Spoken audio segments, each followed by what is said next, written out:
Namo Shakyamuni Buddha. Namo Shakyamuni Buddha. Namo Shakyamuni Buddha. Good morning, everyone.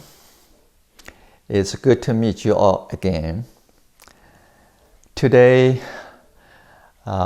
this will be the last talk on love. According to my records, today is the 7th talks on love. So we're going to complete this chapter of love.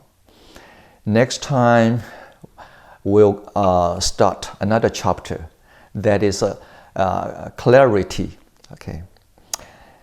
And the subject that I wanted to discuss with you is, I wanted to discuss the concept of a desire. Have you ever think that every time when we say love, does love pure or impure? What kind of desire is love? What is the relationship between love and desire? Okay. Today I wanted to mention two terms, okay, in Buddhism. Let's study the different definition of desire. The original word of desire in Sanskrit is pronounced chanda, C-H-A-N-D-A, chanda. Chanda means you have a kind of a will to do something. You are hoping to get something. You want to have something. Okay. So that is kind of a feeling actually related with desire. I wanted to accomplish something. Okay. Or I wanted to own something. I wanted to have something. So in Buddhism, according to my understanding, actually we give chanda two different kind of explanation, or two definitions, or two kind of different desires. The first one is 杂染欲 in Chinese. 杂染欲 means mixed desire. Okay. In this kind of a desire, it can be good, it can be bad. Okay. It's mixed, 杂染. Okay. And it depends on how we are going to show our desire, what kind of things you wanted to get. Okay. Another kind of desire is good desire, positive desire. In Chinese, we say 善法欲. And we are hoping I can study Buddhism. I can understand the Dharma. I wanted to help others. Okay. And I love all beings. Okay. It's good desire. That is a very positive. Okay. So today we wanted to think in these two ways. Yeah. There's a word. In Sanskrit, it says chanda, and it means desire. Then we have two different kinds of desires. One is mixed desire, and another one is positive desires. Okay. First, we wanted to talk about the mixed desire. Of course, because this desire is mixed with a different kind of thinking. Some are good, some are not good. Okay. Especially in Buddhism, a lot of times when we talk about desire, many sutras or many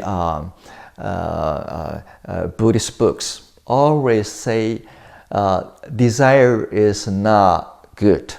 Desire is an obstacle, to block us to practice the Dharma.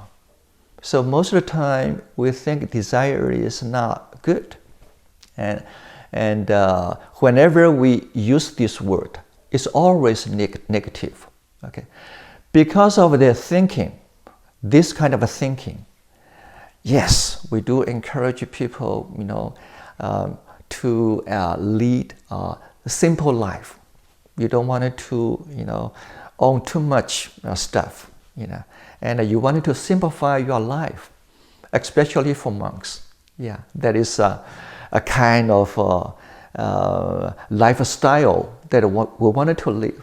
Okay, we don't want to have a family.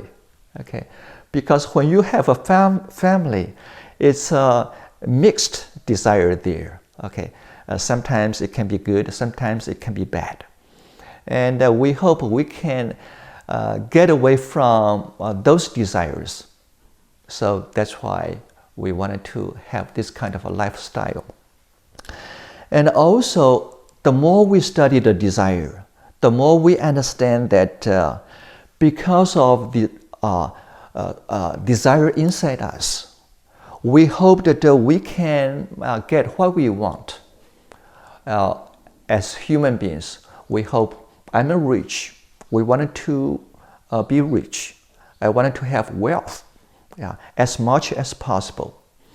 Or I wanted to, marry someone that I love. And sometimes, maybe one is not satisfied, then move to another one. Lust. Okay, that is a kind of a desire phenomenon. And or I wanted to be famous. Okay, I hope I can, have a big name in the society. Everyone knows me.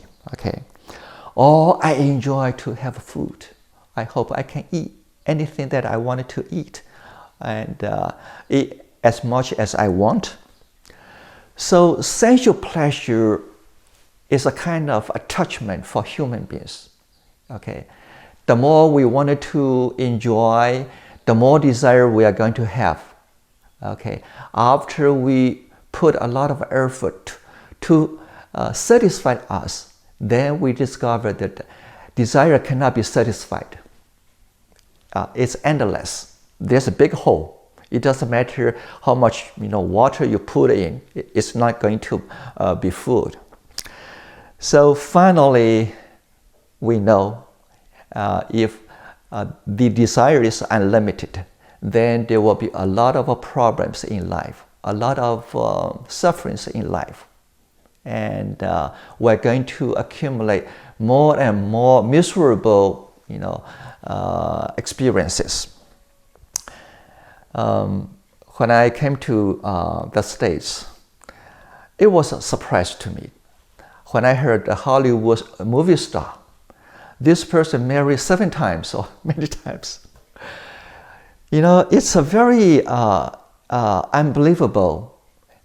What kind of wish this person had in mind? What is this person's goal in life? Okay, and some people go to a shopping mall. They always wanted to, buy and buy more stuff. And I'm curious. Do you really need those stuff? Sometimes they don't. They just wanted to buy more. So in the reality, we all know that we all have desires. And how can we manage those desires? So that's why in Buddhism, finally, after more studies, we understand that in the reality, in everyday life, even including me, I need clothes to wear, I need food to eat, I need a place to stay. So we cannot completely get rid of all kinds of those conditions around us. So in Buddhism, we have another concept: reduce our desire and practice contentment. Whenever you get something, you feel joyful, you feel appreciate. So that will reduce a lot of negative desires. Also in Buddhism, according to Buddha's teaching, Buddha always mentioned disciples and also lay Buddhists. Yeah. As a Buddhist, we wanted to live a middle way lifestyle. Probably all of you heard that middle path. It's a teaching of Buddha. It's very essential. Understanding the middle way, the middle path is important. Also, at the same time, in Buddhism, we have another concept. We wanted to live a middle way lifestyle. That means we don't want it to indulgent. Okay. At the same time, we don't want it to practice self-modification. Okay, and follow ascetics lifestyle. Okay, that means you wanted to have a right attitude toward your daily life. Whenever you feel you need food, you eat the amount you need. You are not overeating. That is a middle way of life. Okay. At the same time, I know that simply just based on the understanding, to manage desire is not easy. Yeah, I know that I cannot eat too much sweet, but somehow when I see cakes, or chocolates, there's a kind of desire inside me. I wanted to get those sweets, right away. So as a human being, when you understand something that is correct, it doesn't mean you are always be able to practice those kind of understanding in your actual life. So I wanted to share this thought to you that according to Buddha's teaching, and also according to my personal experience, if we really wanted to manage our desires, you have to increase your concentration, practice meditation, enhance your samadhi. When your mind is in peace, when your heart is full of joy, you can reduce negative desires automatically because there's a joyful feeling inside you. You don't need those outside stuff to fulfill your needs. Yeah, and that will purify a lot of unnecessary desires. And today, after we talk about the mixed desire, then I wanted to introduce another book to you that I taught a few years ago at the temple to all of you. Yeah, maybe some of you still remember. There's a book. The title is the Book on Five Skandhas. The Book on Five Skandhas. According to this book, in this book, when there's a chapter discuss chanda, actually, according to the book's definition, is in this way.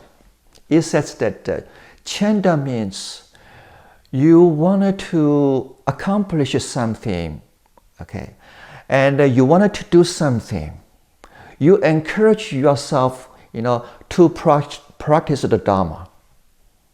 So, desire or chanda related with right effort. Why we have right effort? Because we have chanda. So, its definition for chanda is very different from other sutras, other books. It points out the positive of chanda.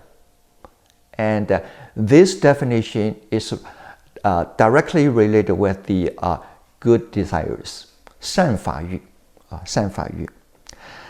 So, how about negative desires? In this book, the Book on Five Skandhas, it says all kinds of negative desire.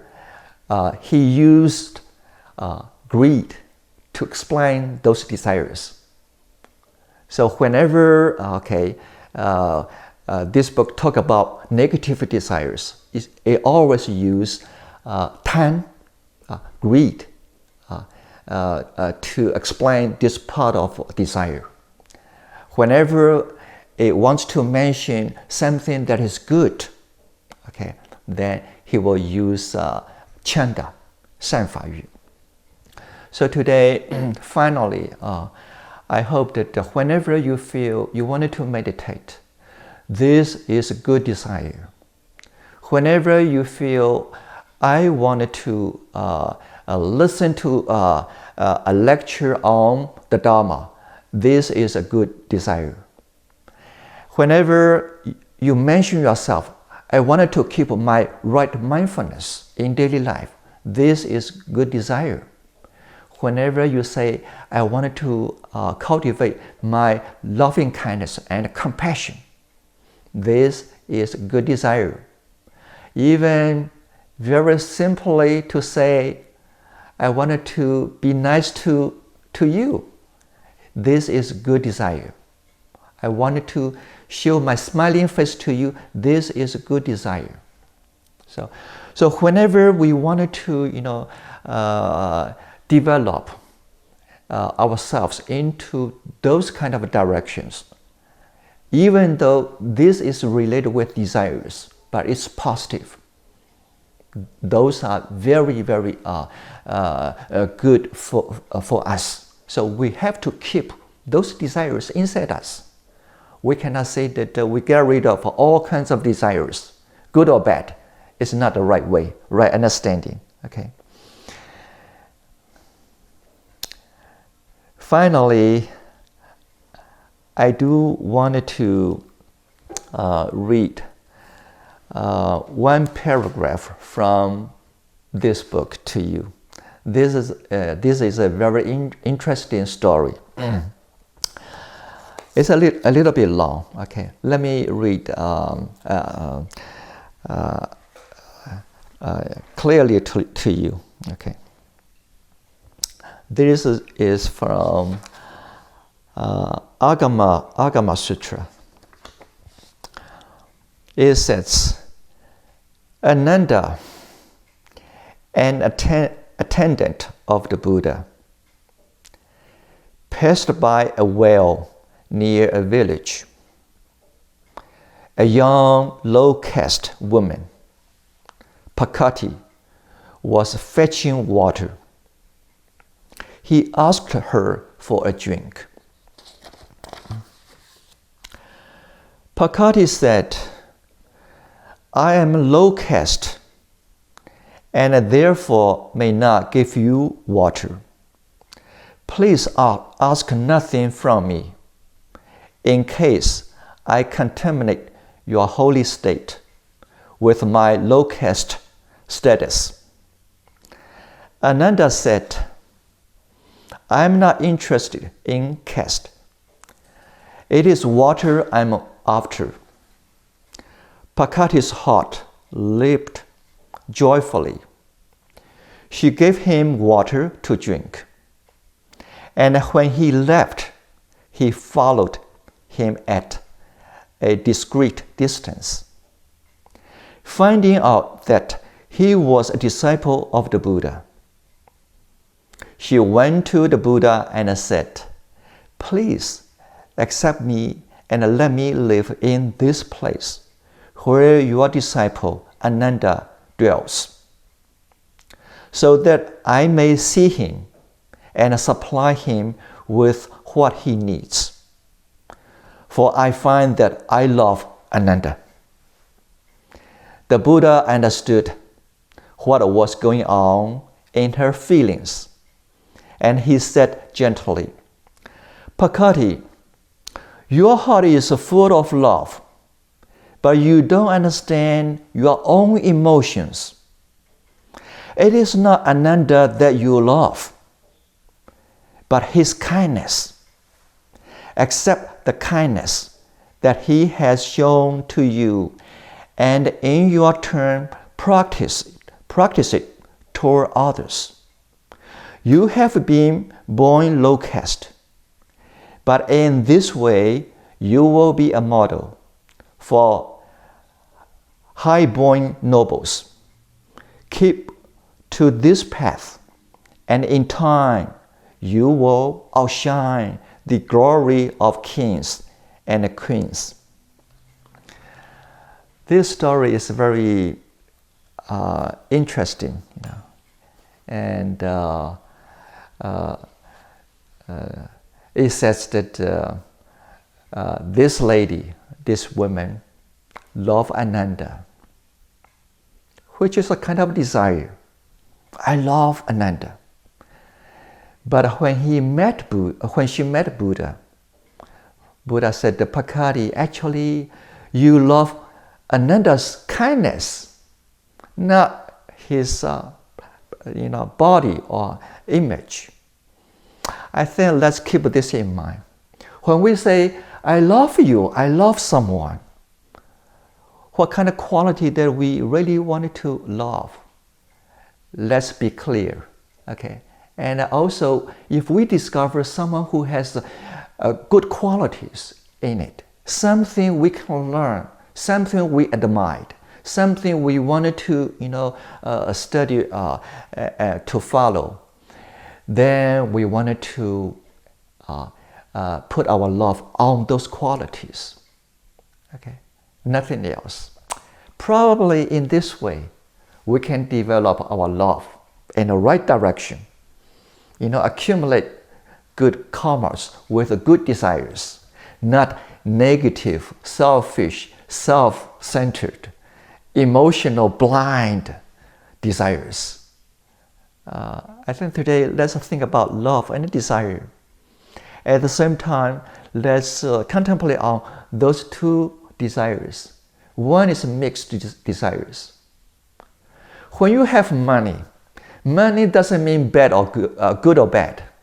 Money is neutral. But your mind can make decisions. How are you going to think about money? You may develop negative desires. At the same time, you can develop your positive desires. I wanted to use money to help others, to do something good for yourself and for others. Okay, so this is the subject I wanted to mention to you today. Maybe my words were not clear enough, but I do hope this is something I do want to share after we discuss this chapter of love. This is the last chapter, okay? And may you, enjoy the teaching of Buddha. Enjoy this story. Nama Buddha, Nama Dhamma, Nama Sangha. Nama Buddha, Nama Dhamma, Nama Sangha. Nama Buddha, Nama Dhamma, Nama Sangha. Thank you.